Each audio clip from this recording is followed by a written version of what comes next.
says it's live, so hopefully it's up there. Well, we've been having some fun with the new interface.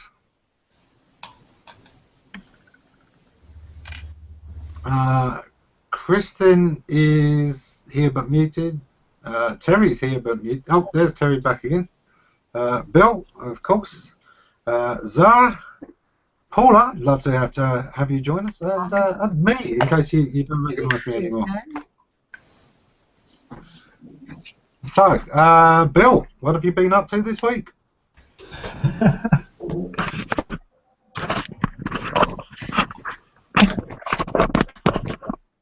Been juggling too many things all at the same time. It's not working well. I keep on dropping stuff.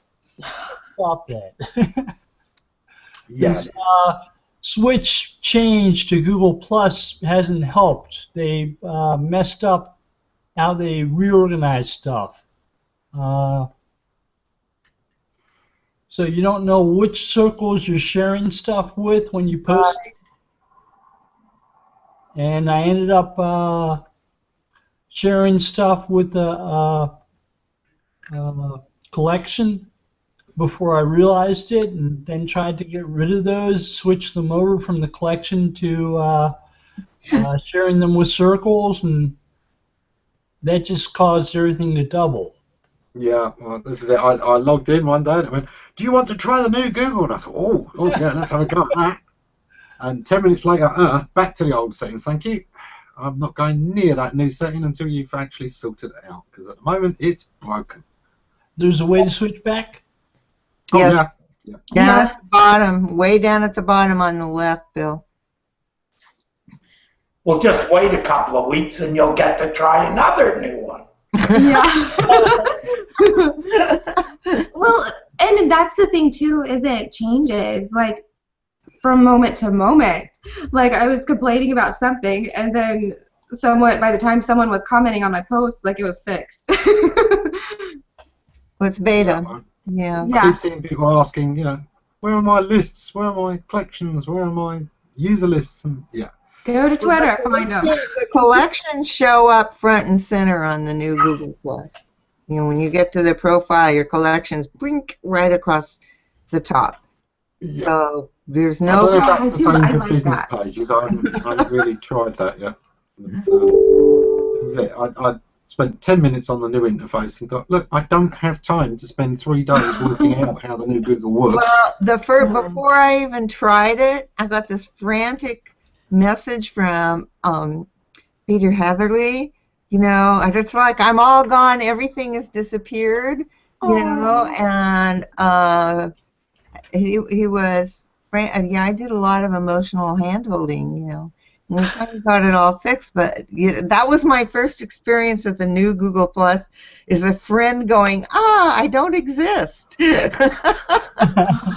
So what wound up being the issue? Like, was it just that things were, not organized? Technical person.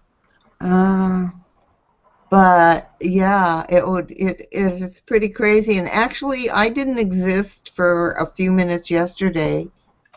Yeah, when I refreshed, it said, whatever the message was, but there was nothing there. Oh yeah, and then have you guys run into you're all caught up with your messages, and I'm like, no, I'm not. I know I'm not. I hate when I find out I don't exist. Yeah, so, yes, well. I do. I hate when I find out I don't exist. Being faced with my own non-existence is suddenly such a shock. It's an existential who's everyone been talking to for the past few years? Hey, Bono, how are you? What's been going on in your world this week? Oh. Still no sound? No sound. Weird. Have you tried changing the settings for the mic? Yeah, well, of course. Yeah, I had to, and that's what was taking me forever to set up the event today, it was not letting the right camera switch on, and the other one is like just the laptop one. This one isn't great, but it's a lot better, and so I wound up going into media settings, refreshed the page, then it still didn't work. But then I went back and I did it again, and then it worked. So I don't know if that might help you. The message said you've jumped through enough hoops. Yeah. We will now reward your effort. Yeah. Yeah, I think basically the new Google Plus interface generally has been created by Bing just to destroy Google's reputation. Obviously, Bing spies have got in and put bugs in it everywhere. Bing ads is good though. They're following everyone on Twitter. I noticed that. I don't know. I kind of actually like Bing. Like ever since Bill, you wrote that article about Bing search, and I've started to like look into it, and I kind of like it now. Bing is not bad. I still prefer Google's results most of the time. There are times when Bing is a good second choice. There are certainly times that I do switch between the engines because they have a different flavour. The fact is that any search engine, doesn't matter what the algorithms are made by people, and that they tweak the algorithm until it meets the tastes of certain people, those people being the developers. This is what a good set of search results look like, is always a subjective decision, and the Microsoft quality guidelines are slightly different to the Google ones, and you get a different set of results. So anytime you're not entirely happy with the Google results, don't just settle for it. Have a look on some other engines, and not just Bing. Why not have a look at DuckDuckGo and Yandex and a few other engines as well? Oh yeah, and Yandex has a couple changes. As an experiment, next time you go to search, try more than one search engine. Try the same search and see how the results differ. Right. You'll notice some things that are different too. For instance, Bing, the drop-down search suggestions. Bing does a better job at giving you rich search suggestion results. Yeah. Like you type in Einstein, they'll show a picture of Albert Einstein after you've typed most of his name out. Google doesn't have search suggestions that are that rich. I saw something for rabbit yesterday. I got a nice little wiki picture of a rabbit, and I thought that was really cool. I had not seen that for something so common before. On Google? Uh-huh. Really? I wonder if they do the same for rampant rabbit. I don't know. Do the search. Test it out. I don't think I will right now. So, Terry, what have you been up to this week? Oh gosh, I'm like Bill. I have so many projects I can't keep track of myself, and so one of the things I've done is I have the early morning project, which gets an X amount of time. I have a very big project. I'm writing content for 41 web pages, so it's a lot. And then I just finished one which was only 3 pages, so I just finished that last night, so that's off the plate. And but I've structured my time so that each project gets a little bit each day while I'm working on this big one. That's the way I'm dealing with having this humongous project, And the other thing that happened is I checked in on Ammon to see how things were going because I'd missed him so much, and he said, "Oh, hey, I sat in on this. I'm returning. I sat on this webinar today, and I went and watched, and it was cool. And I made some comments. I don't even remember what I said, and all of a sudden, I got an invitation to do a presentation. So on December 17th, I'm going to be doing a presentation on writing for the semantic web. So that's very exciting, and it's my first presentation on that subject, and so I'm very excited about that. So now I have something else added to my plate, which is creating the presentation. So there you go, you know. So it's been pretty busy. Yes, presentations can be tricky to get the hang of. I know people who spend weeks on creating a deck, and then again I know people who spend an hour. And it's one of those things, you find your own style. You do find your own style, and I have done presentations on other things. As a matter of fact, a long time ago on semantic search, several. But this is the first time I've done, you know, writing for semantic search.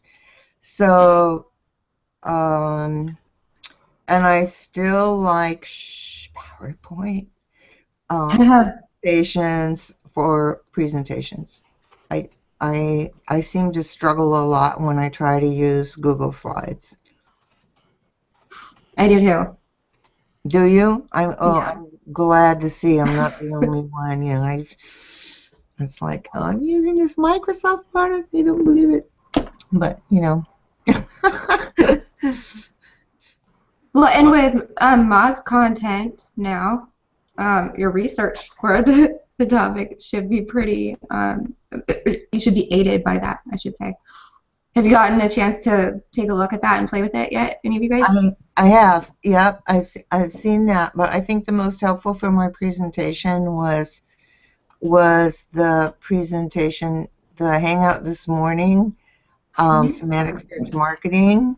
It is just all the stuff I talk about, because it seems that most of my clients turn out to be web designers who want content for their client.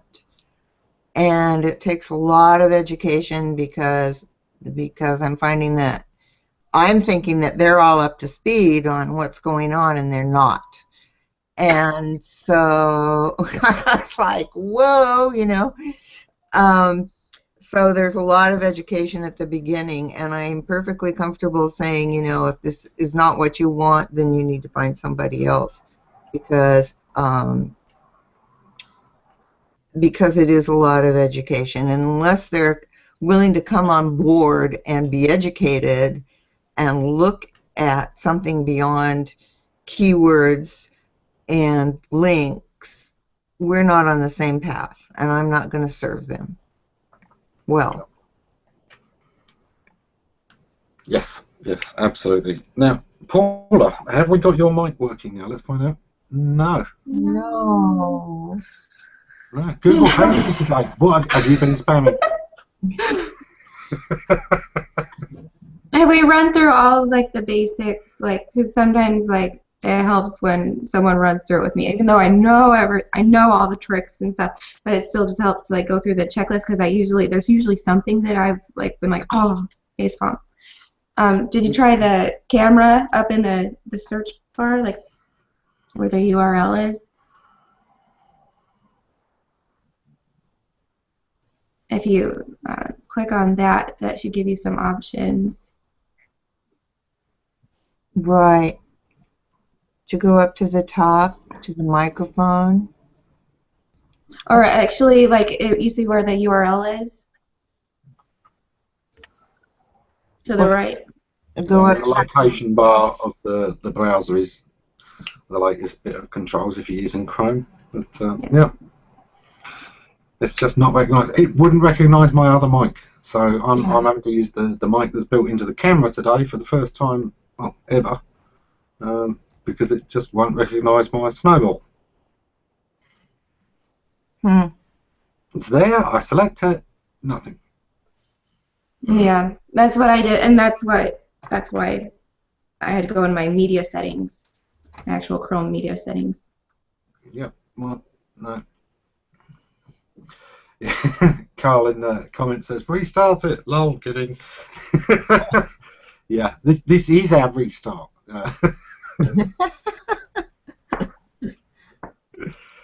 Yeah, Paula was already quit and rejoined, and take care, Paula.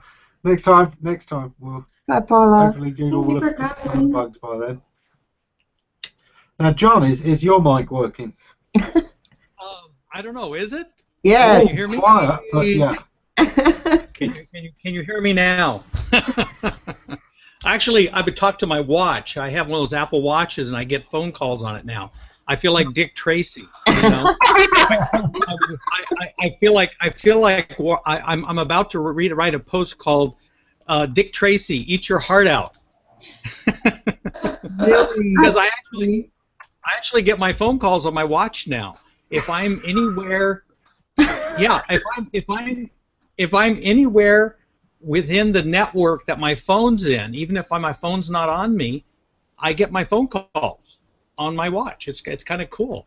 All I have to do is drive up. I mean, you see, I'm still in my farm work clothes, so I came in here to check things out, and I saw you guys were on. And I got, oh no! So I didn't go get cleaned up. So here you see me in my farming get up that I wear when I go out and I do my farming work. So yeah, here I am in the raw, you know. And well, not in the raw. You're in your farming clothes. Well, at least we know that you're not a poser and you're not just talking about farming all the time, right? That's right. See, I got my bib overalls on and scissor, pencil. But for everyone in the audience, now you know you need to find John's number by doing a few searches, ring him up, say, what time is it?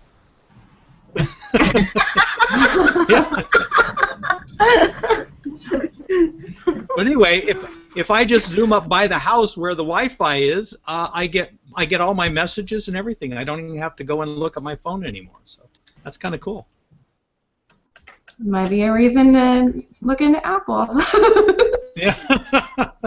Yeah, he says this now, but in a year's time, when his elbow has repetitive strain injuries from all the...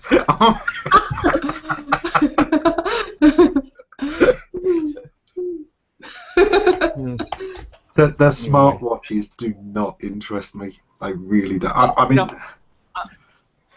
Yeah, I would tend to agree with you, but I decided that from what I read, that actually what I was most interested in was getting text messages, so that I wasn't always grabbing my phone. So that was really why I bought the Apple Watch. Since then, I have found all kinds of other cool things that I didn't realize worked as well as they do, and the phone thing was another one of those things. You know, when I don't have my phone on me, but I'm still technically working, but I just haven't put my phone on me yet, I still get the phone call. So it's kind of neat. So actually, I found it to be more useful than I expected. Huh. I really did not expect it to be as useful as it has become. So that was kind of weird. You know, I expected it to be... It could end up being revenge, couldn't it? You know, all the people that have, over the years, distracted drivers, now it may be their turn to be distracted as they ring somebody who's in the car and get this shifting view because they're viewing through the watch as they're steering.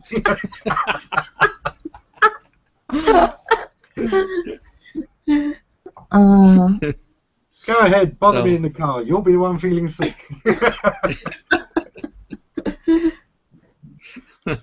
Exactly. It's been a good week for Hangouts, actually, really, because we managed to do that Q&A with Google about a week ago, Bill, and that was a lot of fun, wasn't it?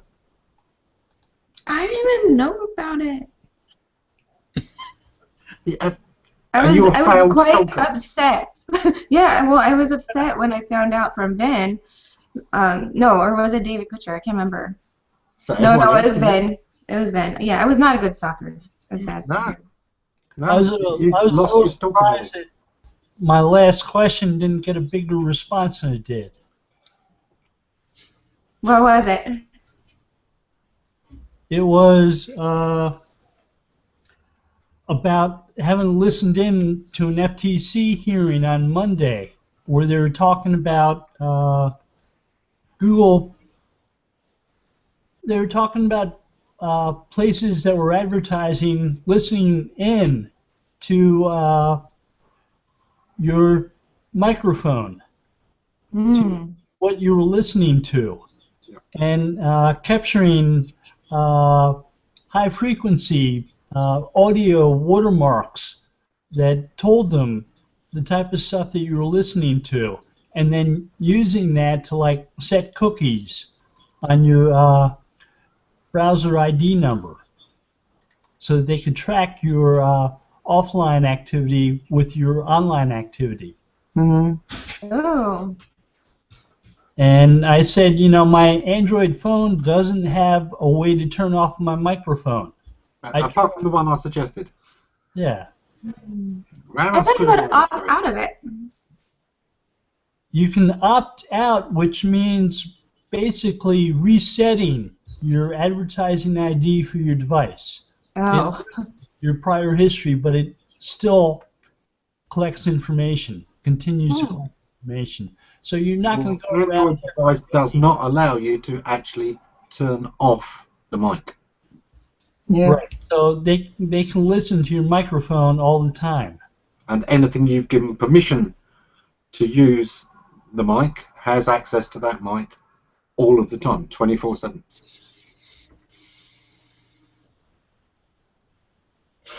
So all of those, be Explain careful some of the what ads apps I you get. install, because you may be giving people a lot more power than you ever think possible. watching TV, you know, your phone's listening to what you're watching on TV. Wow. And it might keep track of that. And there's a couple Google patents that talk about a media consumption history, where it says we might allow you to search this media consumption history. You ask your phone, what movies have I seen this actor in before?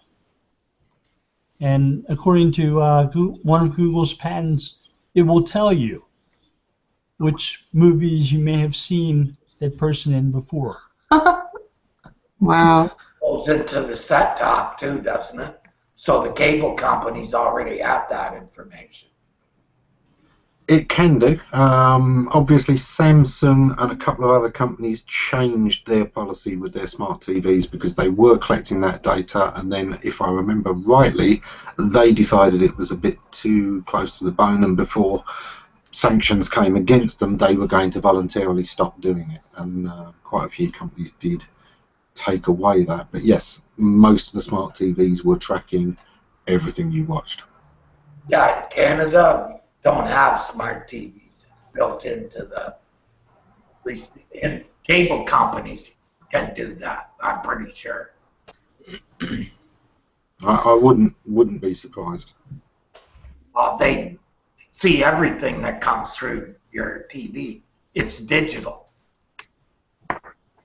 Like, they can tell when I have a bad signal on a channel.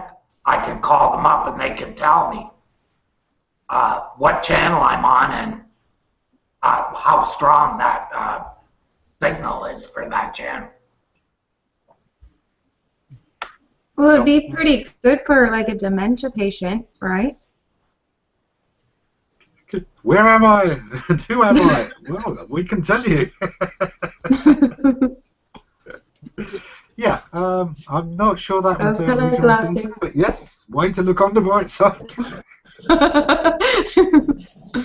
I don't know. I mean, they do a lot of medical research. Maybe they were thinking about it. Yeah, there you have I it. like to think of Google as Of good people. trolling. Find people with dementia, swap smart cards with them, so that now they get told they're somebody completely different. Oh no. No. My phone said I'm Peter Frampton. It was an interesting hangout, that one with Google. Andre was a really nice guy. He was. There was a lot of skating going on, but you expect that. You know, Google have to be very careful of what they say, and the fact that everything gets picked apart to death does mean that sometimes they have to be a lot more non-committal than they might want to be.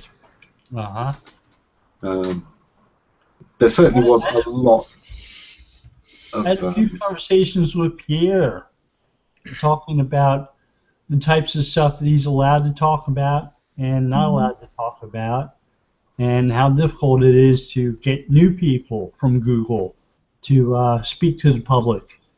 And they have to be trained. And they usually don't go out and speak to the public on their own the first time. Yep. And while I understand some of that, it's kind of very disingenuous with the direction that we expect. You know, we are in an era where we expect greater transparency, and that doesn't mean necessarily greater control. It should mean that people are more free to be themselves, not to be complete idiots, but and it feels sometimes that Google are very contrived in an era where everyone else is moving in the opposite direction. I think they're just very careful. Yeah, I think so too. I think careful and contrived are very, very thinly divided at times. Thin line. Certainly, it did feel a little evasive, but you know, I don't think he's as powerful as Matt had the ability. You know, he'd been there for many, many years. I think it had grown to be second nature, and he had an instinctive feel for what can I say that's going to be okay. And do you know what? If he got close to the line, I think the very fact it was Matt meant that the Google team was more likely to give him a little bit of leeway. I think it's a compliance issue. I think it's a legal compliance issue, and Bill would probably know more about it than I would, but that's just my hunch, having been in the investment world and knowing that there are a lot of compliance issues, a few really compared to what Google would have, about what you reveal and what not, and what's required. So It sort of you're depends all on looking what at it isn't that Google is like, you know, trying to this is my sense, that Google isn't trying to manipulate them or control them in this supreme manner, but that it's a responsibility toward legal compliance.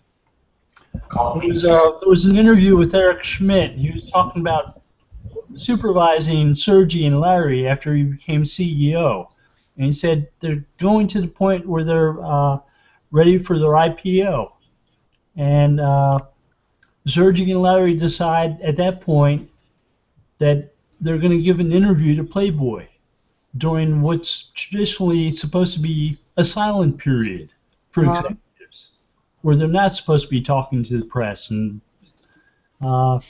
so he... Yeah, but they weren't doing it at that time to talk to the press. They were doing it for the girls.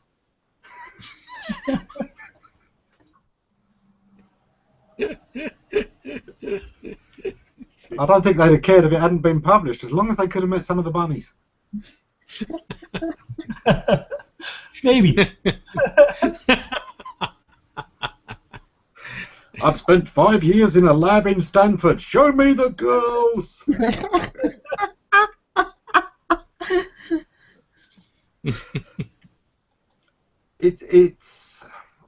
It's interesting. There's a lot of strong personalities at Google at the top, and it's one of the things we love. I think sometimes Google is too cautious about allowing there to be personalities in the rest of the companies.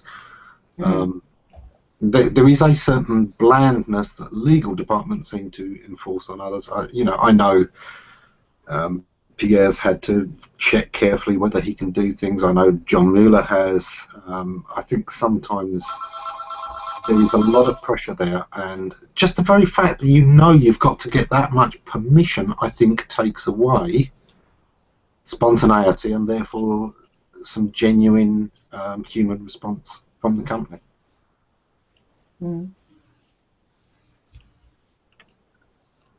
Which is a shame, because I think, we know there are a lot of very cool people at Google, and it would be nice for some of that cool to really be able to show through.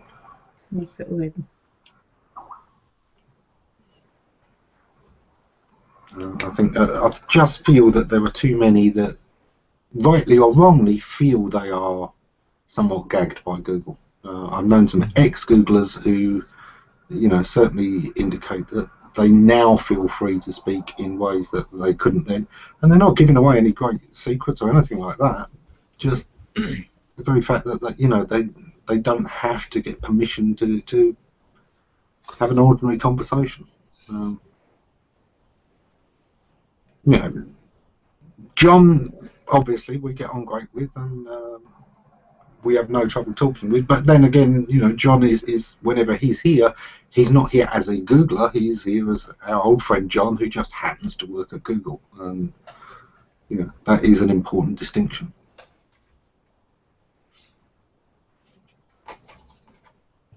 But I enjoyed the conversation, but it is one of those ones, the more they avoid questions, skirt around questions, and are careful, the more they actually encourage people to read between the lines, because it's the only way you can actually get an answer from some of it.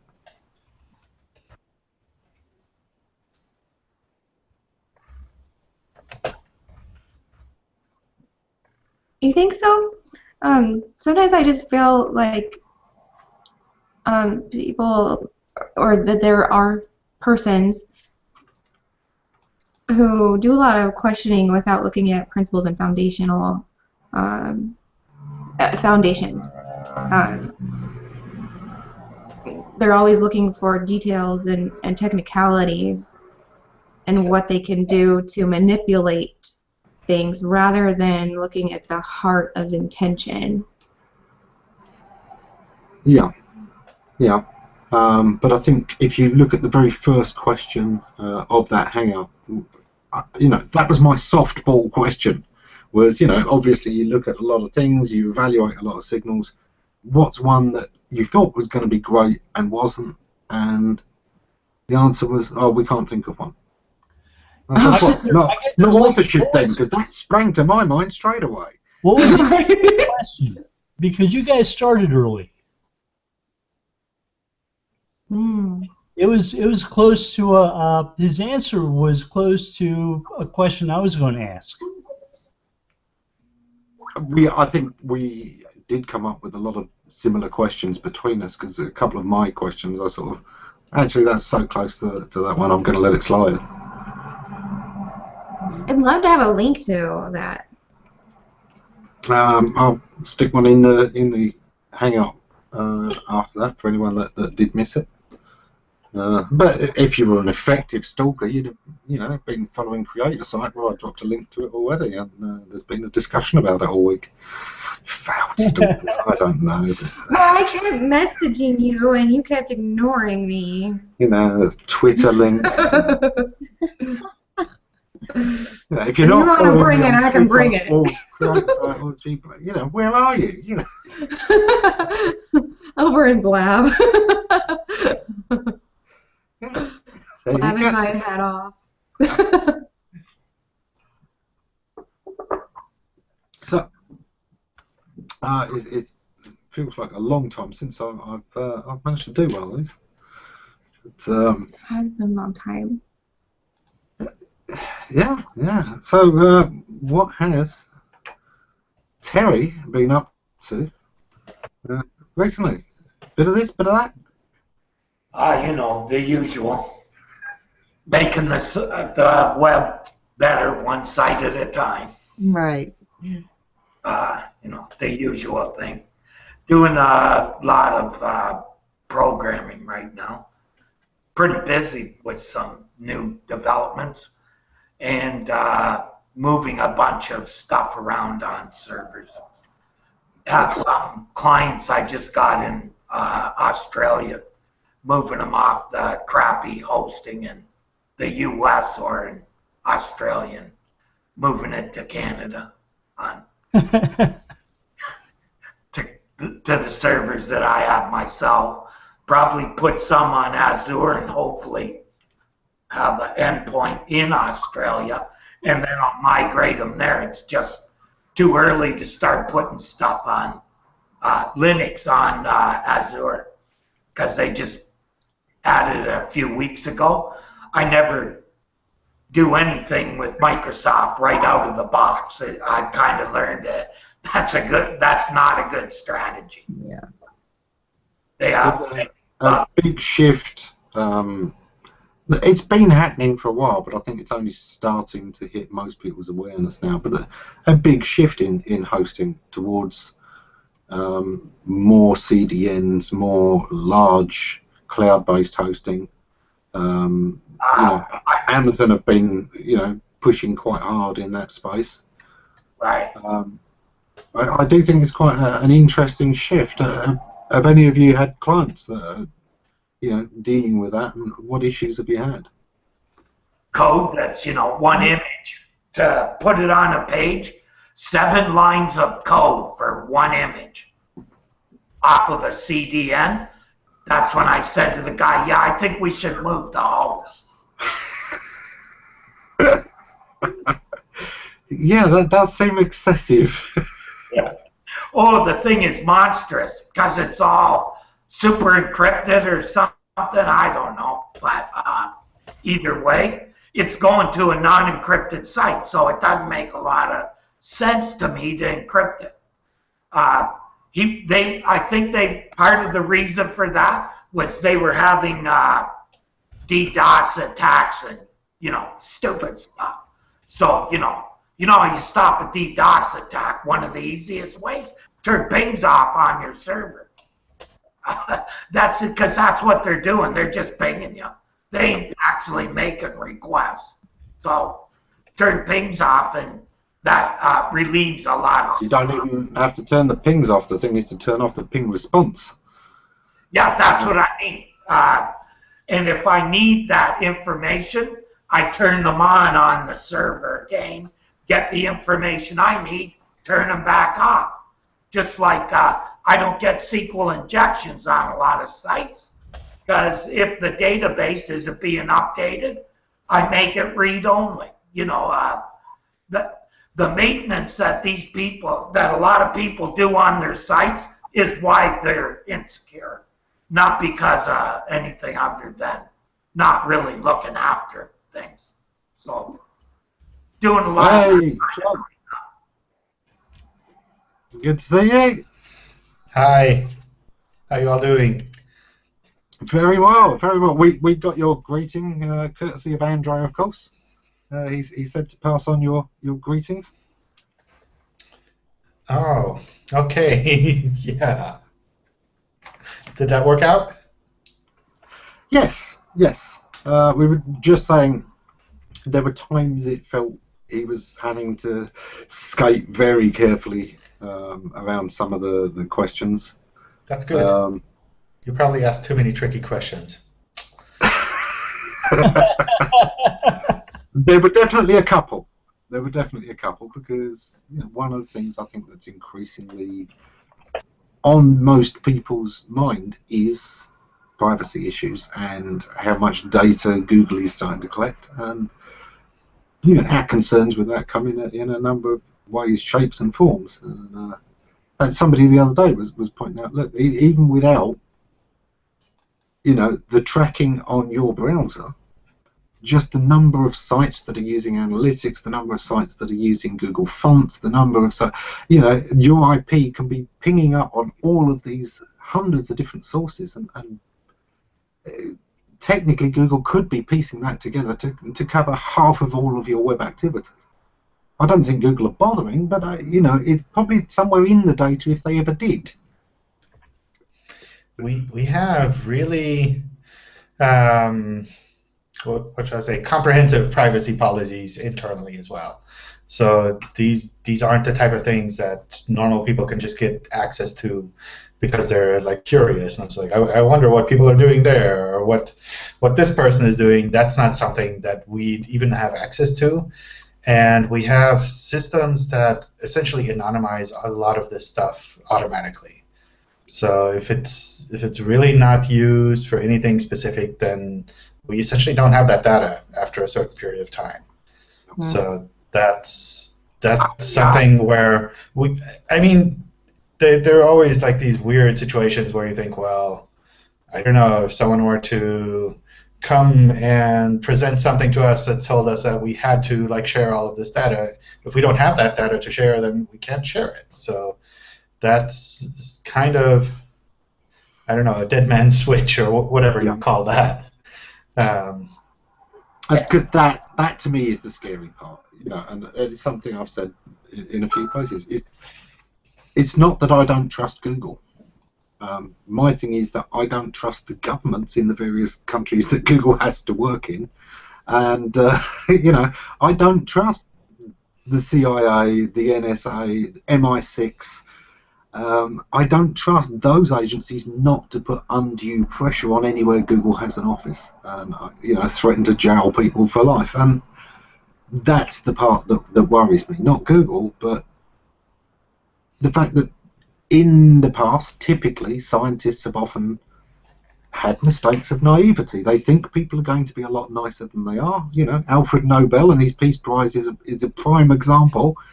Here's an invention that will save thousands of lives, and instead it killed hundreds of thousands of lives and terrified him. I just worry sometimes that maybe academics aren't as aware as maybe they should be of just how scary government can be and how greedy and self short-sighted. Well, I mean, you elected the government. It's like, I don't know. It's probably all your fault. But No.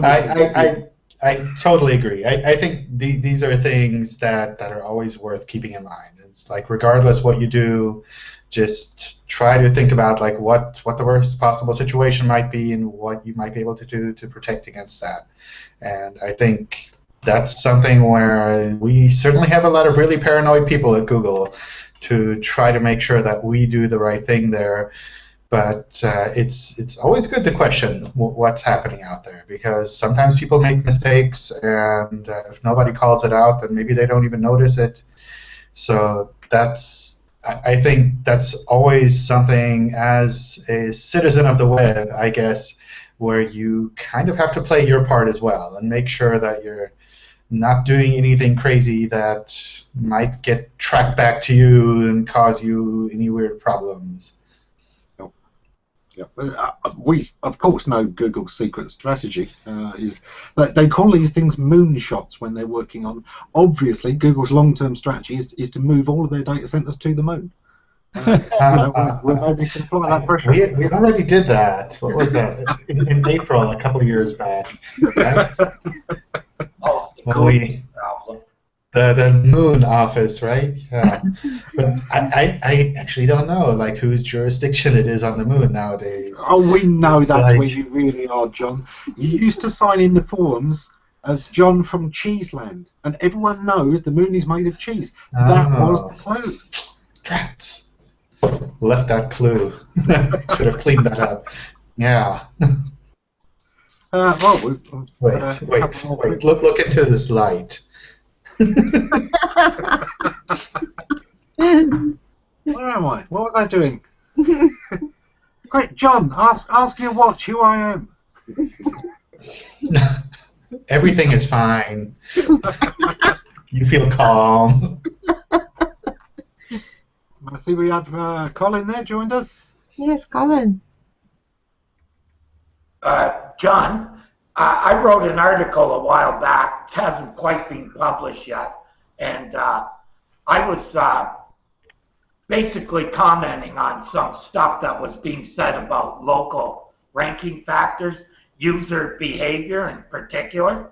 I don't see, if Google is not using Google Analytics to get that data, the only way I could see that you could collect data on what users did on a certain website would be if there was something of Google's on the page, for instance, advertisements, etc., right? That you could listen and collect the data, or you could get it through Google Chrome browser. Would that be pretty correct in how that data would be collected? I didn't know anything about like local, so. Oh, okay. I have no idea. I mean, it's kind of weird in that a lot of that bubbles up in the normal search results, but it's such a separate part of Google. I think it's like within Maps, so I have no idea how they do the rankings, how they pick like which of these boxes to show. So I have no idea. It was just that people were saying that they seem to be using more user behavior in the local. I, like you just said, think it's coming from higher up, right? And was just wondering, to me, it can't be that good a signal. But I could, especially when you're trying to pin it down to one website, right? Terry, who is the they who are saying they use? It was Mike Blumenthal, Shotland, and some other people in a video. That's the they.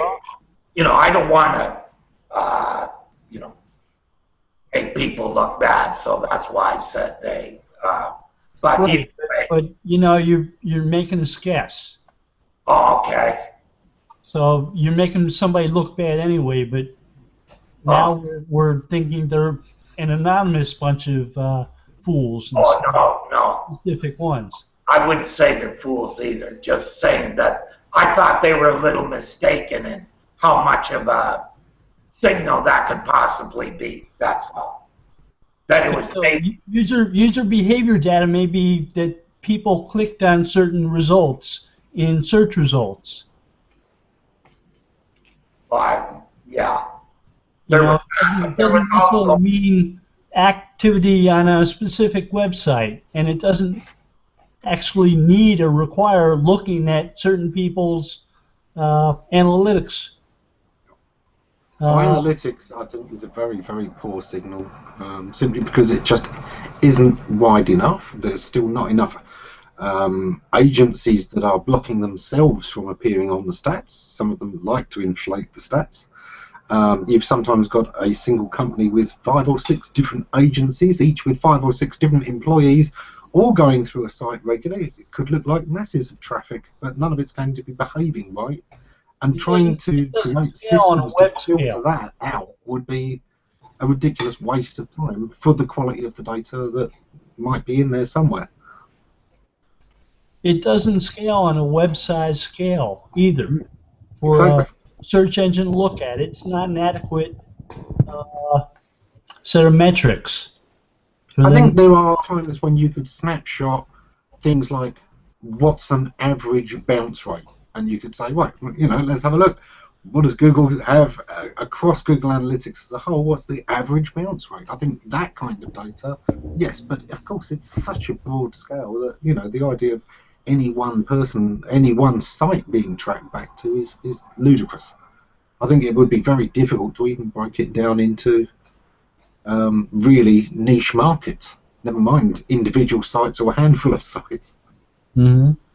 Yeah, I think analytics probably isn't that well suited for that, because like not all sites have them, and some of the really big sites, they certainly don't use analytics because it costs them a lot of money. So they use different kinds of tracking systems, and if you can't really use it for the important sites, then it's really tricky stuff to use. And which classification of site are you suggesting wouldn't be using analytics?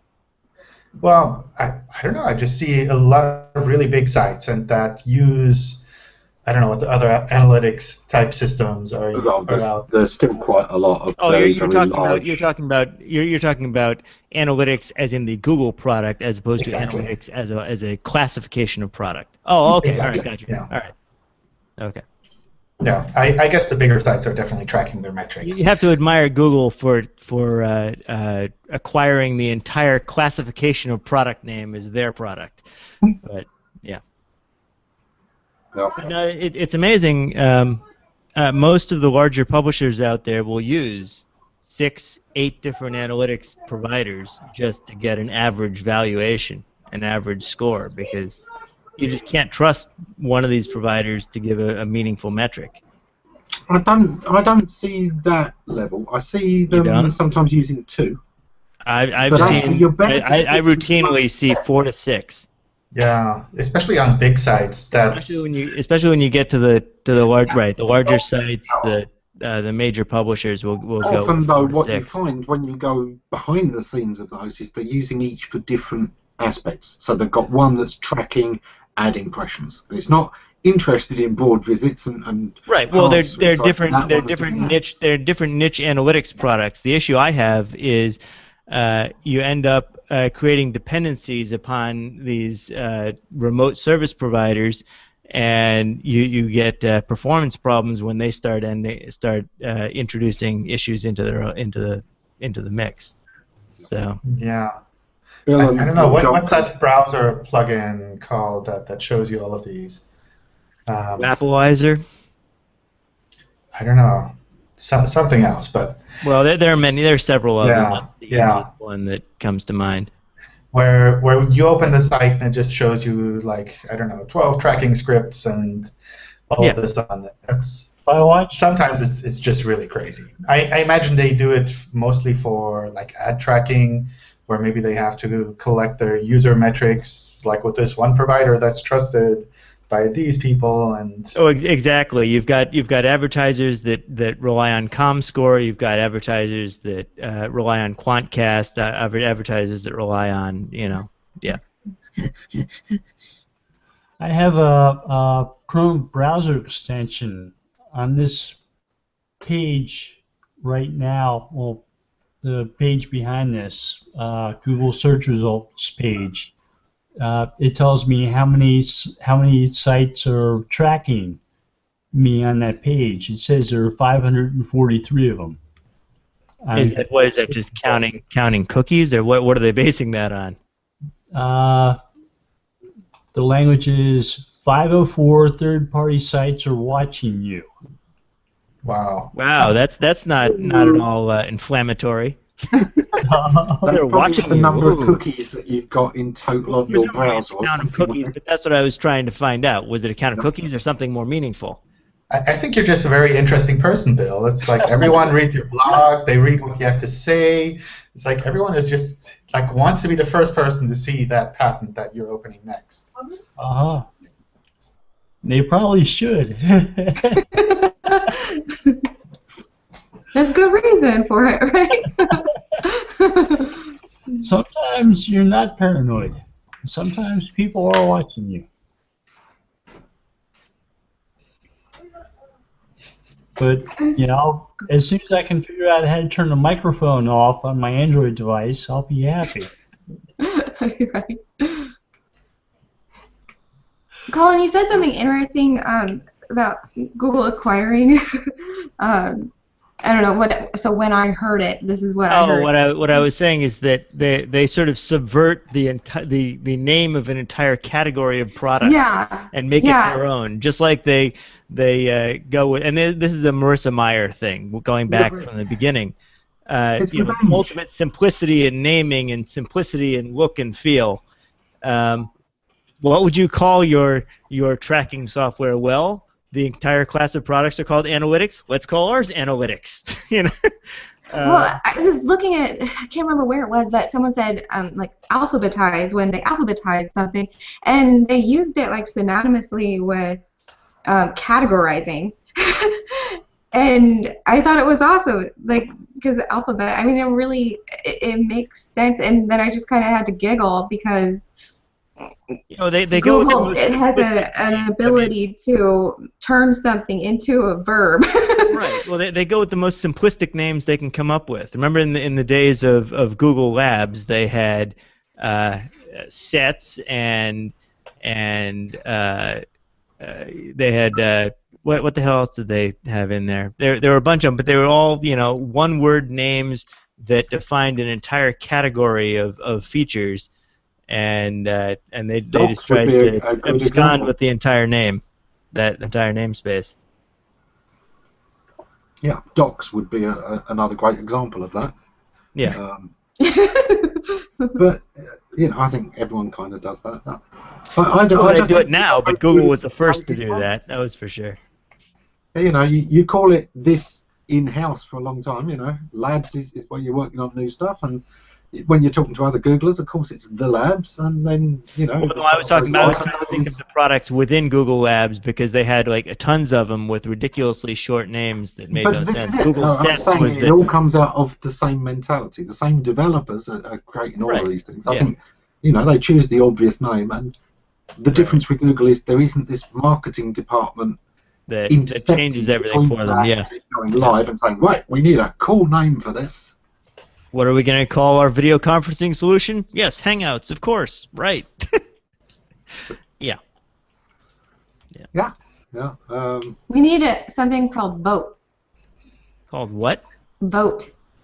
They had something close to that. Polls. Moderator. Oh. I believe that was the name. Because you could. Moderator, yeah. People could vote on which questions they preferred the most. Yeah, there was some more meaningful aspect to that product. I don't remember what it was, though.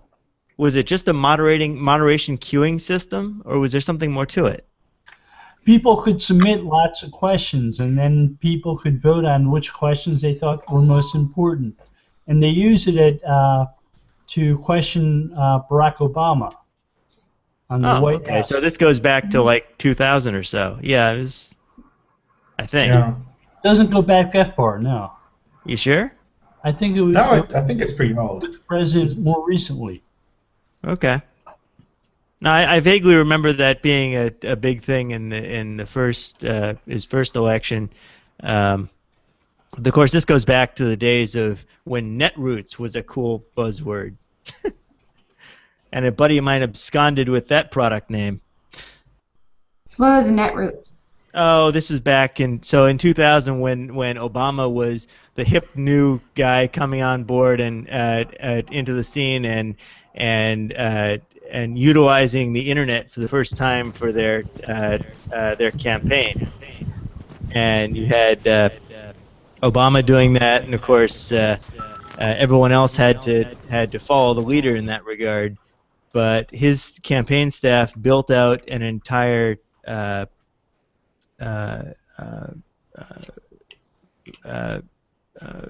grassroots organizing platform, and there's an outfit out there called +3, a political consultancy that a buddy of mine joined and brought his software with him. So it was sort of a software acquisition for them, where they were doing all of the they were doing all sorts of exit polling and get out the vote effort and so on, all through this cool new internet platform, because the system of tubes was so cool and awesome. It's actually interesting though. Back in the day, naming, I don't know. Google have had to face the idea. They faced a challenge a few years ago when people started to use the term Googling for searching, and PR had to step in and say that only when you're using Google to do a search, because if Google becomes ubiquitous, synonymous with searching, they can't have the company name associated with other inferior products, right? It's not that. You lose the copyright if it becomes a generic used word. Well, you lose the copyright if you don't enforce it.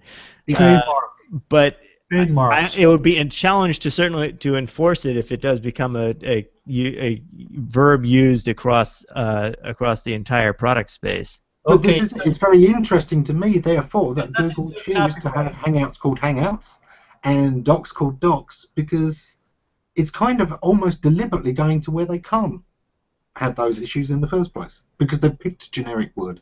The only part that is trademarkable is Google Hangouts and Google Mail, and without their word, I've always wondered, does that strengthen the Google trademark? Is that the strategy there of deliberately picking a non-word to strengthen the fact that Google is a key identifier for that particular company? I think that might be the approach that Microsoft would take in that place, but I think Google's strategy is more along the lines of having their product associated with the most open and widely used term, regardless of whether it's referencing their own product, because there will always be a percentage of the population that will correct people when they say things like, "I'm Googling for something using Bing," just it just wouldn't be something that would be commonly accepted, even among the least literate of the population. Yeah. It's something you can't do with Bing. You know, Yeah, you say, right. "Oh, I'm going to Bing Kristin." That doesn't sound right. Googling sounds a bit iffy, but you know, Binging definitely does not sound right, does it? Do you mind if I Bing you? You could at least buy me dinner first. You know. Yikes. I do think though that it is an interesting thing of picking the generic name, because traditionally internet companies have gone completely the opposite way. The ones that have succeeded, you know, Amazon didn't go for books.com. They didn't go for that at all. Well, and Google. there was actually a fascinating interview where Bezos explained that logic. They bought a whole slew of domains, as everyone does when they're thinking about these things. And he knew from the start he was going to sell things other than books. And so they chose a generic name that was inspiring of awe. That was the strategy behind that name selection, apparently. I don't know. You know, you would kind of think, well, one of these days I want to sell underwear. We're going to name ourselves for women with one boob. Not necessarily going to help you sell bras later on. Well, remember you had books.com, you had you had buy.com. That was what I was thinking of, right? You had buy.com, and they had got buy books, buy DVDs, buy this, buy that, and they spent tons of money on all those names. And what did they end up doing? Nothing. They end up going with the most generic name. But there were generics, you know, before Google was search.com. Download.com is as old as can be. You know, there's been the generics. Yeah, but you got to realize there was a vice president level executive at CNET whose job it was solely to purchase domain names. That was his job. He sat there and thought of every domain name they should grab, and they bought thousands of them. Mm-hmm. And CNET is now owned by what? Is it I don't think CBS Interactive? Downloads.com did them any favours. Let's face it, most of us call them CNET. Even though they own Downloads.com, we don't call them. They also own com.com, which they ended up using for as a suffix for every one of their sites, because that allowed them to utilize cookies much more effectively for tracking. So everything redirects to .com, or at least it did. I haven't looked at CNET in a very long time. Kind of curious. Yeah, a way of having the single main domain. It's interesting, the strategies that people take, and it's a thing people, let's face it, still face today. If you're starting up a new business, you're about to open a website, domain name is a big part of your choice, your branding, your decision on going. And I think it's still something you have to give a lot of thought to. So they apparently have given up on the .com approach and are now putting everything as host names off of .cnet.com. So I guess, you know, for branding purposes, but .com got very irritating. When I first saw that just didn't sit right with me. Yeah. Well, whether you are, you know, watching this on plus.google.com or hangouts.google.com, you might have seen something similar. Right, but the thing is, at this point, nobody cares. There was a point in the evolution of the internet where it was a huge deal to get the shortest, simplest domain name. How many people actually type in these site names anymore? With the exception maybe of Amazon. You know. Even then, you know, bookmarks were a very early thing, and then it became shareable bookmarks with the bookmarking sites, which of course created their own spam. Yeah. But yeah, I mean, most people, I think, today still have a search engine as their default start page. You know, you open your browser, there's the search box. That's where you start. So what were the guys from Yahoo thinking when they came up with that domain name? We're talking about they came up with the domain name based on their index name, and remember they were off of, where were they, out of Cornell? I've forgotten. Ben and Jerry's Guide to the Internet? Yeah. and they just thought it was awesome. So Yahoo! Yep. Okay. But, And they've been chief yahoos ever since, haven't they? That's what they write on their. they have, and they negotiated, a very favorable deal for themselves back in the day. And everyone had the greatest respect for them until AudioNet came along. Well, the more junior ones were often called Yahooligans, weren't they? Well, no, there was actually a set of sites, Yahoo for Kids, called Yahooligans. It was removing all of the, I don't know how much questionable content there was ever on Yahoo to begin with, but it was all the little social games back before social games were a big deal. Who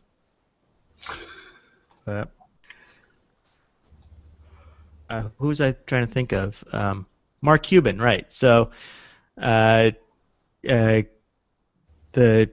guys at Yahoo everyone had great respect for them because they had negotiated this wonderful deal for themselves where they managed to maintain 15% and 19% respectively, company ownership after getting financed. And then of course Mark Cuban came along and took them for $8 billion. Oh well. I must admit, the financing of the web has always been fascinating to me because, of course, very largely the people who invested the most in the web are people who don't really understand the web. The first .com bubble was a classic thing. There was a time when, quite literally, if you could get your site to have a million hits a month, you could probably sell it for $1 million. Because people didn't understand. If Yahoo was buying it, was more than that. Web Garage was basically 3 or 4 CGI scripts, and it sold for over 100 million. That was the first stupid internet sale that I heard. I don't know if that's the first stupid internet sale, but that was among the stupidest. Yeah. It's probably not stupid if you were selling it. Oh, sure. No, it depends which side of the transaction you're on. Sure. But, there's lots of people who have been that genius as far as Yahoo goes. I mean, Yahoo buys everything and touches it, and they got the Midas touch. I think one of my favourite stories, of course, was, the guy who built the original Excite and got bought out and rode the .com bubble and ended up buying it back for, almost nothing. After the bubble burst. The guy who bought Excite, to be honest. I don't remember that story at all. Oh, the original developer, he cashed in, he made his money, and Excite was one of the very early ones that their spending was ridiculous. Well, they were up there. Excite was a big deal just before Alta Vista came along. Yeah. They burned the money and they wrecked the company, and the bubble burst, and the original developer was able to buy it back for a fraction of what he'd been paid. Well, it's right up there with Bebo, right? I mean, they did exactly the same thing, and now they've built it. Which is cool. But I don't know if they have the right idea of how to get it generating some revenue. But it happens today. I mean, the Bebo transaction, that was what, 3 years ago, something like that, where they sold it for. What was it? 800 million or something, and bought it back for $1 million. Yep. A lot of web acquisition is very, very speculative. Yeah. And of course, a lot of people look at companies that Google buys that are still quite nascent, and say, what's Google doing? Why has it spent billions on that when it surely has the brains to buy these things in? And obviously, people like myself and Bill will usually, let's have a look at the intellectual property, or right. Well, there's an analysis that one can do on these. Who are the people who Google staff really to do want to partner with? Yeah. Yeah. Right. I remember when Google acquired the patent portfolio for Cool. And within 2 weeks after that assignment happened, Anna Lynn Patterson was back at Google as a vice president. They hired her right back. You know, so nothing wrong with the thought processes that went into Google. Yeah, smart lady. She knew what she was doing, and the search engine didn't quite work. It didn't quite become the Google killer people thought it might become, but it had some good ideas behind it. Yeah, yeah. It was one of the three that were very interesting around that time. Search engines that were, you know, looking at things a different way. Tioma, of course, was another one. But interestingly enough, you know, two of them had those sort of Celtic-sounding names at that time, and you thought, what's going on? Why all the Celtic stuff? You know, what's is there some sort of Norse god of search? Is something going on here? I'm looking forward to the Loki search engine, I must admit. You know, it's not like an American Indian god name, Tommy. Yeah. What was the symbolism or the thought process behind that? I don't know. Which Inktomi? There was actually some well-defined meaning that they established for that one. I don't remember what it was, but they had pages and pages of explanation of what that was about. Yeah. And this is one of the things. Sometimes there are interesting stories behind a lot of things that seem, you know, quite innocent and or just obscure from the outside, but those stories can sometimes be absolutely fascinating. You know, I mean, Google's origin story is almost mythical now. You know, of them being given the money to get started, and you know, right now you've got to form the company to cash this check. Yeah, that's. Yeah. I think that's always an interesting thing. You know, eBay being started as, you know, something he did for his girlfriend. You know, she was the one that was kind of interested in the auction stuff, and he wanted a site that showed it off. And of course, for a long time, you know, he was still selling the developer stuff, and eBay wasn't seen as a standalone product. It was very interesting. When was it, Bill? 2002, 2003. You could still see the company behind eBay trying to sell you your own version of eBay. You know, people were more interested in actually using eBay than buying their own.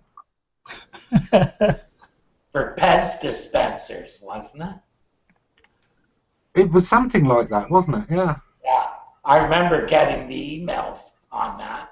That was a long time ago. I don't think I got those emails. Yeah, I don't remember those. I do remember trying out every online poker site that came out around that time. Oh, actually, no, that was like 96, 97, 98. There were dozens of these things, and they were all doing they were all playing for real money, which was amazing at the time, and they were all operating with, I guess they were all Flash-based at that point. But yeah, times they haven't changed. The thing that interests me the most, that the industry I see probably the least changing in literally 20 years is casinos, online gambling. Doesn't really seem to have changed that much. Yeah, superficially. Well, I think you can look at any vice in any industry in any space as the leader in advancement in that space. Yes, but I would say that video and adult entertainment that way has developed immensely, and it's always moving forwards. You mean technological advancement as opposed to expansion? Yeah, I think an awful lot of the advances in streaming media and video have come from that particular market. Yeah. But as I say, I just don't see as much. Maybe I'm just not in the right I don't think you can really tie specific technological advancements to the gambling space. You're right. It's taken them a long time to do some of the most obvious things, like mobile gambling within casinos. I mean, No, there's only about 2 companies that develop all the software for it. right. It's a very, very concentrated space. Yeah, NYX Gaming is one of them. Yeah. Yeah, they're huge. Yes. Well, they were part of my spun time. Well, they bought up 3 of their competitors in the last 2 years. Actually, they're All those companies do.